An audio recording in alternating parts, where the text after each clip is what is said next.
galaxy burns with the light of conquest.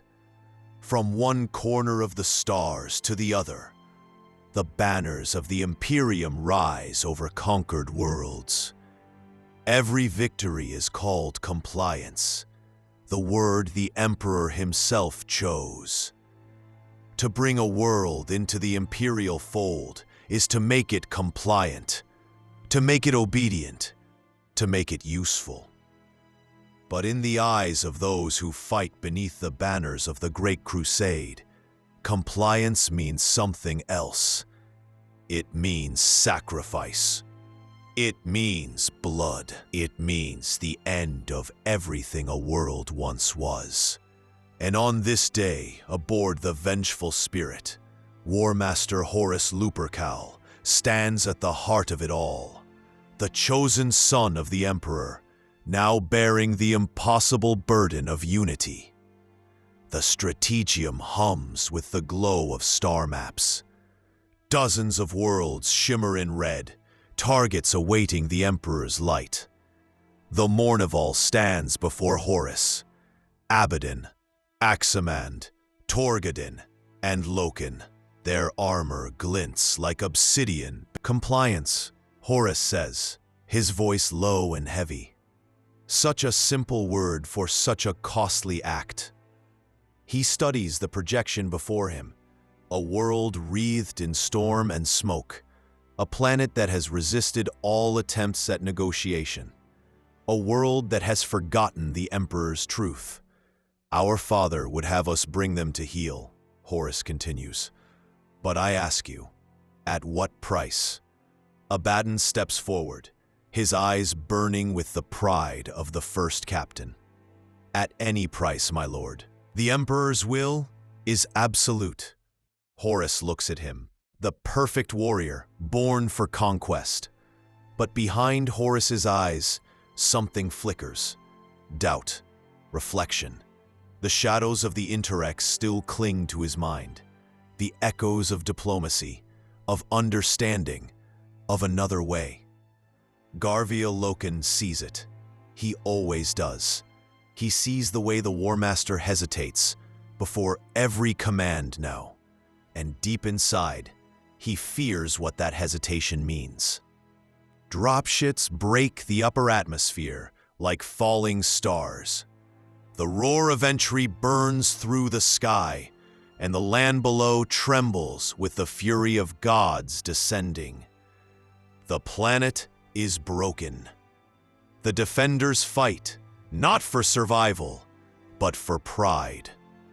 Ancient warlords who refuse the truth of Terra. They call Horus a liar, the Emperor a phantom.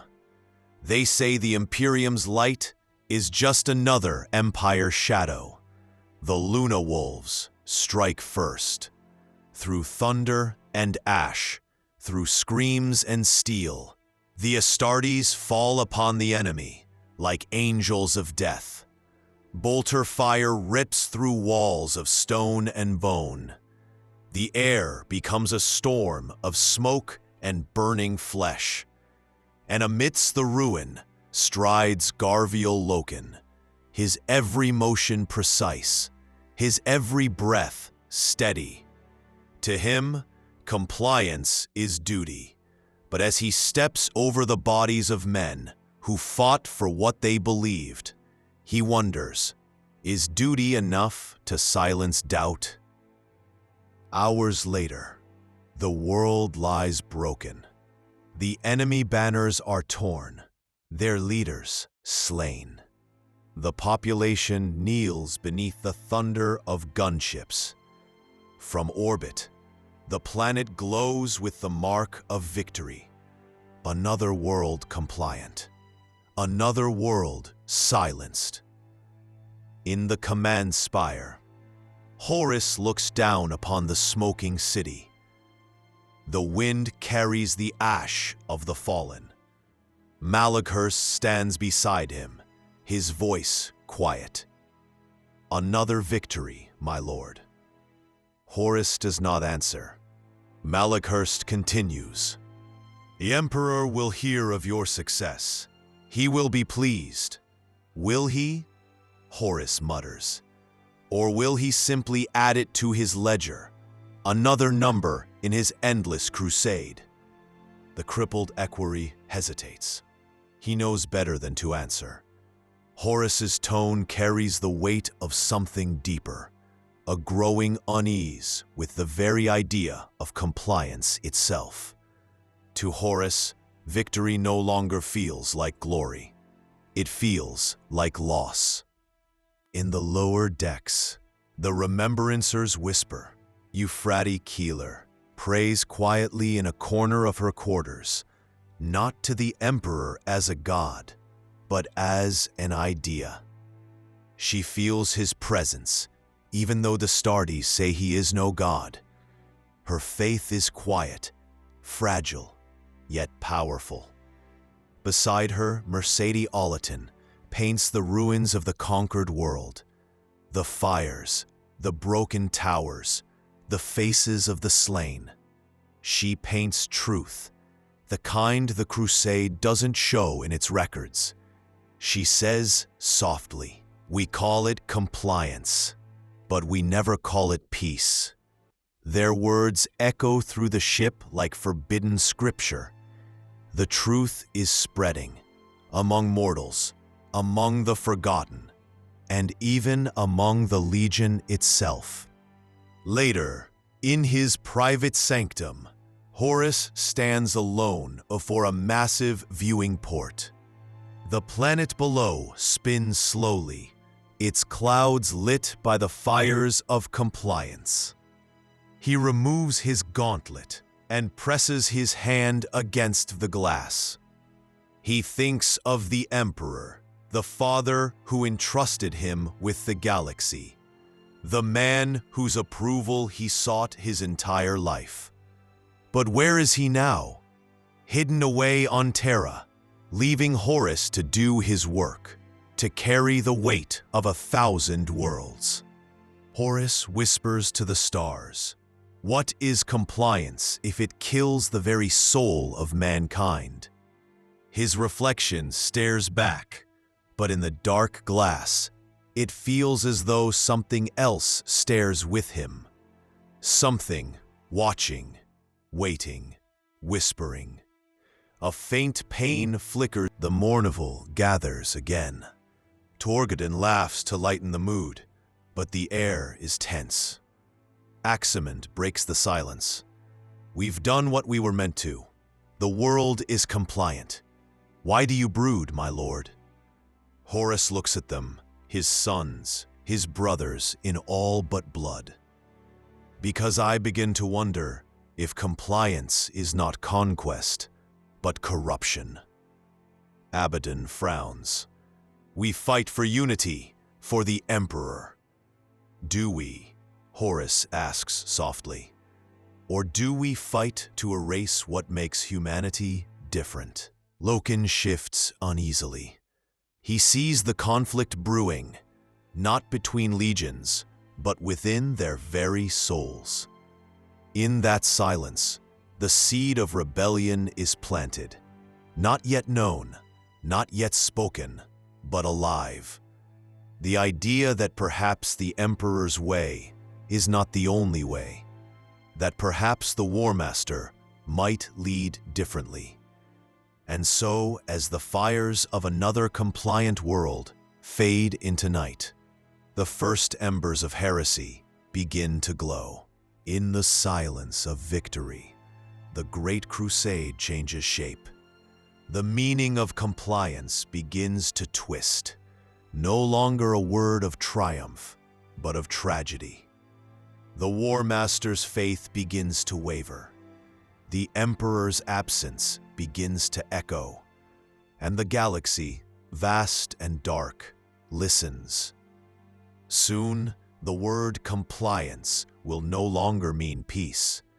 It will mean war everlasting. The world below lies silent. Its cities burn, its people kneel, and the banners of the Imperium flutter over the corpses of its kings. Compliance has been achieved. But among the Luna Wolves, There is no joy, only weariness. The word victory tastes bitter in their mouths. Garviel Loken walks through the ruins of what was once a proud city. The ash clings to his armor, each step heavy with the sound of crushed stone and broken dreams. Civilians stare at him from the shadows, fear in their eyes, hatred beneath their silence. He removes his helmet, feeling the acrid air sting his lungs. "These people," he murmurs, "they don't see us as liberators, only conquerors." At his side, Tarek Torgadon sighs. "They'll understand in time, Garviel. They always do. The Emperor brings truth, and truth always hurts before it heals." But even as Torgadon speaks, his voice carries no conviction. The laughter that once made him the soul of the Mournival now feels hollow. The Great Crusade was supposed to unite mankind. Instead, it feels like it's dividing the soul of those who fight for it. Later, in a captured hall that once housed the planet's rulers, a delegation of survivors kneels before Horus. Their leader, an old man draped in torn silks, lifts his eyes to the War Master. "You call this compliance?" he spits. "You burn our cities, slaughter our sons, and call it unity?" Abaddon's gauntlet tightens on his weapon, but Horus raises a hand to stop him. His voice is quiet, too quiet for the Lord of the 16th Legion. "I call this mercy," he says. "Mercy, because I could have erased your people entirely." The old man laughs, a ragged, broken sound. "Mercy? You take our gods, our faith, our freedom, and call it mercy?" Horus's eyes darken. "Your gods are lies. Your faith divides humanity. The Emperor brings truth." The man's voice trembles, yet his words cut deeper than any blade. "Then your truth is a cruel one, War Master." For a moment, Horus can't look away. Something in those eyes, defiance mixed with sorrow, reminds him of the Interrex, the memory of diplomacy turned to blood, the memory of failure. When the guards drag the old man away, Horus feels the weight of 1,000 such faces pressing against his conscience. Perhaps they are right. Perhaps the Emperor's truth is only another kind of tyranny. That night, Horus dreams. He dreams of Terra, of the golden spires gleaming beneath the light of a distant sun. He dreams of the Emperor's face, proud, radiant, untouchable. But when he reaches out, the Emperor turns away. The vision darkens, the light fades, and in its place comes the voice, soft, serpentine, familiar. "Why do you weep, son of the Emperor? Why do you bleed for a father who does not bleed for you?" Horus tries to speak, but the words won't come. The pain in his chest burns again, the wound from the anatheme, the cursed blade of the Serpent Lodge. He feels it pulse with a life of its own, whispering secrets in his blood. "Your father made you his weapon," the voice hisses, "but you were meant for more." He awakens with a gasp. The wound burns like fire beneath his armor. For a moment, he swears he sees shadows coiling in the air, shapes that vanish when he blinks. The darkness watches, and it waits. Days pass. The compliance effort becomes occupation. The Luna Wolves oversee reconstruction, rebuilding what they destroyed, teaching the Imperial truth to the broken survivors. But even among the Astartes, division festers. Loken watches Abaddon grow more ruthless, more absolute in his faith. Axamend becomes silent and cold. Torgadon tries to hold them together, but even his humor can't mask the tension. One night, Loken speaks quietly to Euphrati Keeler in the Remembrancer decks. "I don't understand," he says. "We were told we fight for unity, but all I see is destruction. Where is the truth in that?" Keeler looks at him with kind, haunted eyes. "Perhaps truth isn't what the Emperor brings, Garviel. Perhaps it's what we must find ourselves." She shows him a small locket, a symbol of the Emperor, yet not as a ruler, but as a savior. "I've seen miracles," she whispers. "The Emperor is more than flesh and command. He's light." Loken hesitates. If the Emperor is light, then why does every victory make the galaxy darker? Her silence is answer enough. Horus sits alone again in his sanctum.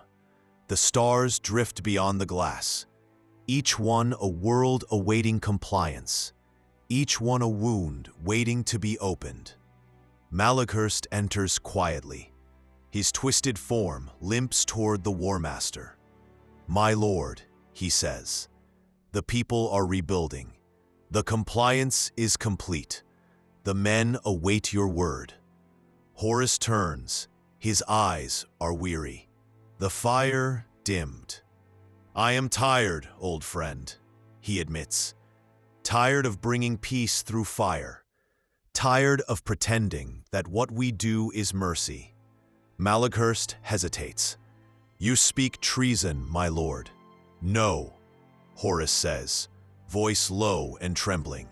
"I speak truth, a truth my father is too proud to see." He walks to the viewport again.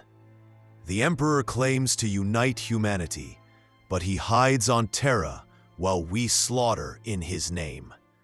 I begin to wonder, does he see us as sons or as tools?" Malakhurst lowers his head.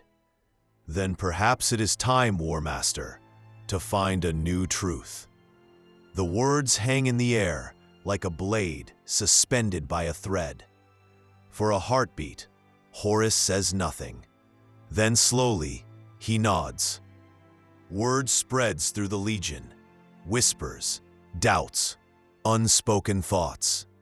Some Astartes begin to question the purpose of the crusade. Others double down, their faith in the Emperor hardening into zealotry. Loken feels it all, the tension, the quiet mistrust. The brotherhood that once bound the Luna Wolves begins to fray. One night in the barracks, Axamand and Torgadon argue. "You think too much," Axamand growls. "The Emperor's vision is perfect." Torgadon shakes his head. "Perfect visions don't need so much blood." Their words nearly turn to blows before Loken steps between them. "Enough. We are brothers. Remember that." But even as he speaks, he can feel it slipping away. The unity that once defined them. The Luna Wolves are changing. Their War Master is changing. And somewhere, in the dark between stars, something laughs. A transmission arrives from Terra. It is short, cold, official. The Emperor congratulates Horus for another successful compliance. His voice, once warm with pride, now sounds distant, as if the words are read by another's hand. Horus listens, silent, unblinking. When the message ends, he closes his eyes. "So, this is my reward," he says. Another hollow praise from a ghost of a father. Loken, standing nearby, begins to speak, but Horus raises his hand. "Enough, Captain.